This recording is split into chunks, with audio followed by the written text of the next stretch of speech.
everyone. Welcome to the Sam Houston National Forest, north of Houston, Texas. First off, would like to extend my thanks to Chuck's Tuning for sponsoring this trip and allowing me to be here to shoot these one takes. And we'll be with him at the track very soon. But for now, we've got Mike. How's it going, man? Pretty good. Thank you for coming down. And your Pontiac G8 GT. Tell me a little bit about it. It's got full exhaust, Cook's long tube headers, solo Mach Shorty catback, and a Veraram cold air intake. Okay. And it has a Pat G tune on it. Okay. And about suspension, anything there? Monroe GT Sport shocks. Okay. And Eibach springs. All right. And we can go manual mode here. Yep. And plus is up. Plus is shift up. All right. Yes. So it's backwards, but that's okay. Do you not think of it as backwards? I like up is up and down is down. All right. Let's see. Oh, it sounds good. That sounds very nice. Oh, yeah. So obviously the G8 was literally a rebumpered and rebadged Holden Commodore.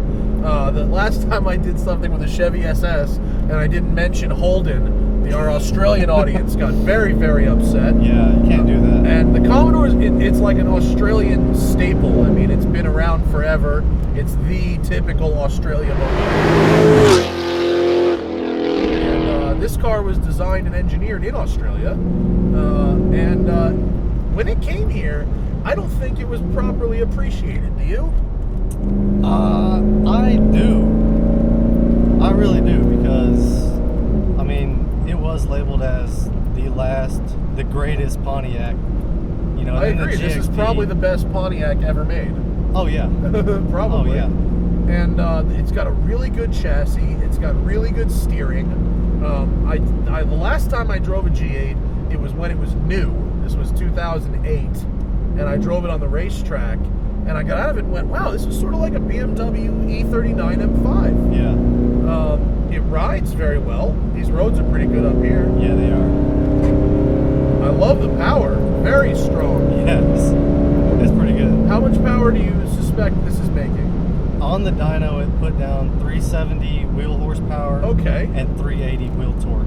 And this engine is an LS what? It's an L76.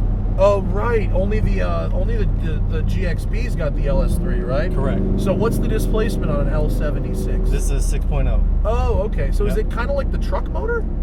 Or is it completely its own engine? It has an LS2 bottom end, LS3 top end, and then a camshaft unique to the L76. Oh, okay. So, but it's as easy to modify as all the other LS stuff, right?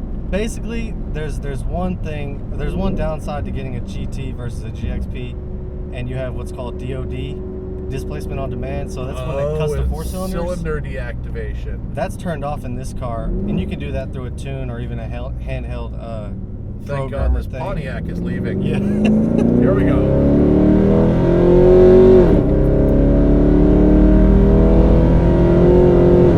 Well, it certainly has the sound. Yeah. No question about that. Oh, and it sounds nice when it comes down on the overrun, too, Yeah, huh? a little bit. Great car. Thank you, man. It's very comfortable. I love it. You know, unlike most GMs of this period, it actually has a pretty nice little center stack going on here. Yeah. Simple layout, works. I like, simple is a good word to describe this car because it sort of is, it's fun. It's got the fundamentals: front engine, rear drive. Yeah. Big V8 power, Yes. clear gauges. Good steering, and it has the fundamentals down. There's definitely.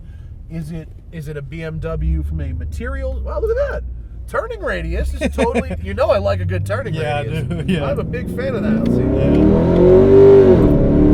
Oh, it chirped him a little bit when it went to second. Yep.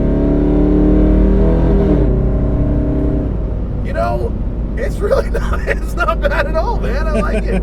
I didn't expect it to be bad. I expected it to be good. I remembered it being good. Yeah. And your modifications have not ruined it. You've done well. It's let's see what happens. I'm just gonna throw it in drive for a second. Okay. Just here's normal cruising. Okay. All right. It's got a rumble, no drone. Yeah, no drone. No drone. What'd you say the exhaust was? It's a Solo Mach Shorty.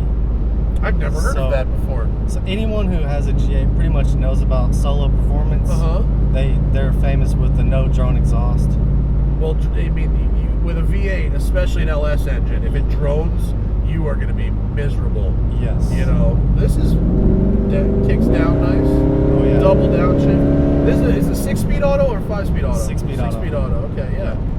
And you could only get the GT with an auto, right? You had to get the GXP to get a manual? Correct. Yeah. Yeah. A friend of mine who actually did a lot of the work on my Corvette swapped a manual into his GT. Nice. But he enjoys it, but it seemed like a lot of work. It is. It actually is. The speedometer climbs rapidly. This is another car, you know, just like that ZL1 I just drove, that really masks speed.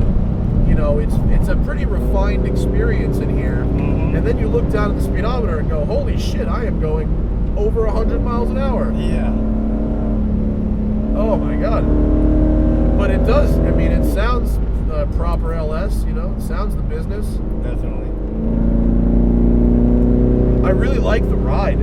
It rides. How is it on the bumpy stuff? Is it tough or is it alright? No, it's good. It doesn't beat you up. It feels good. You got a nice big back seat, nice big trunk. This thing is good, man. Thank you, dude. Pontiac G8, underappreciated. Can these be had, you know, now that they're a few years old and the SS is out and all that, can these be had for a reasonable amount of money? Yeah. I mean, this one has like 67,000 miles on it. Oh, it seems pretty tight, you know? Yeah. It's probably maybe a $16,000 car. I don't know. Oh man, it's a lot of car for 16 grand, isn't it? The GXPs are still expensive, right? About 30. Yeah, okay. They were really high, and then the SS with the manual came out and sort of kicked them down a notch, I think. Yeah. I love the SS. The SS is a great car. Oh yeah, it is. I mean, it's everything that I like about this, just with a little more updated interior and magnetic shocks, of course. Yeah. Yeah, that's sick. And you can get it in a manual.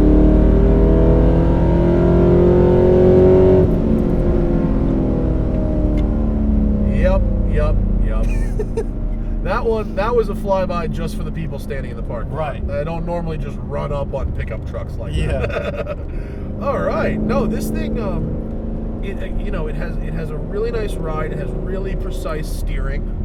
The fundamentals of chassis and engine, and it's all kind of in harmony. Yes. Very good. Yes. You guys in Texas have some cool stuff. I love you, Texas. You guys all have cool cars. They're all loud as hell. This one's loud, but it's not like I just did that ZL1 was so loud that I actually felt guilty like driving it. I was like, oh my god, the poor neighbors that have to listen to this. Yeah. This one is right on the line. It's right. It's not quite, you know, super death loud. Right. It's medium loud. Yeah.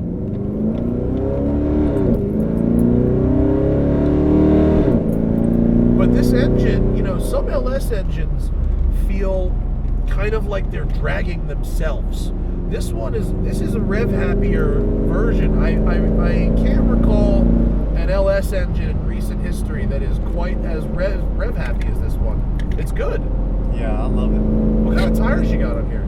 These are Kumho Exta LE Sports. Oh, they're not bad. Yeah. For Kumhos, yeah. They're great. They're grippy. This thing is cool, Mike. I appreciate it. Thank you, man. Yeah, this is great. It looks good. The white and black is a nice combo, and it's pretty sweet, dude. These things are great, man. If you can really cop one of these for like 16 or so on the used market, I mean, because if this is almost 70,000 miles, it is worn well. Yeah.